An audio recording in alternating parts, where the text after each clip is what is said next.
তোমরা প্রতিদিন আমার এই এডিটিংটা দেখো, কিন্তু আমি কিভাবে করি জানো? আজকের পার্ট 5-এ ক্যাপকাট দিয়ে পুরো এডিটিংটা দেখিয়ে দিচ্ছি। চলো শুরু করি। প্লিজ সবাই একটা করে ফলো করে দাও। প্রথমে ক্যাপকাট ওপেন করো। এখন আমরা যে ভয়েসটা জেনারেট করেছি ওইটা এখানে অ্যাড করে দাও। ভয়েসটা যেখান থেকে শুরু হয়েছে ঠিক সেখান থেকেই স্টিকারগুলো একটা একটা করে অ্যাড করো, আর ব্যাকগ্রাউন্ডগুলো রিমুভ করে দাও। এরপর এক্সট্রা যে অংশগুলো আছে সেগুলো কেটে বাদ দিয়ে দাও। এভাবে সবগুলো স্টিকার এক করে অ্যাড করতে থাকো। এখন মিউজিক অপশন থেকে সাউন্ড ইফেক্টস অ্যাড করো।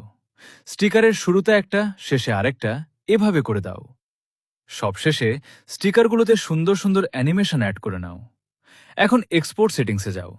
রেজুলেশন দাও 1080, এফপিএস দাও 60, তারপর ব্রাইটনেস একটু বাড়িয়ে দাও, আর অপটিক্যাল ফ্লো অপশনটা অন করে দাও। আর তোমরা যারা এই ব্যাকগ্রাউন্ড আর স্টিকারগুলো পেতে চাও, আমার প্রোফাইলে গিয়ে আগের পার্টগুলো দেখে নাও। গাইজ, আজকের জন্য এতটুকুই। দেখা হবে পার্ট 6-এ। সবাইকে আল্লাহ হাফেজ।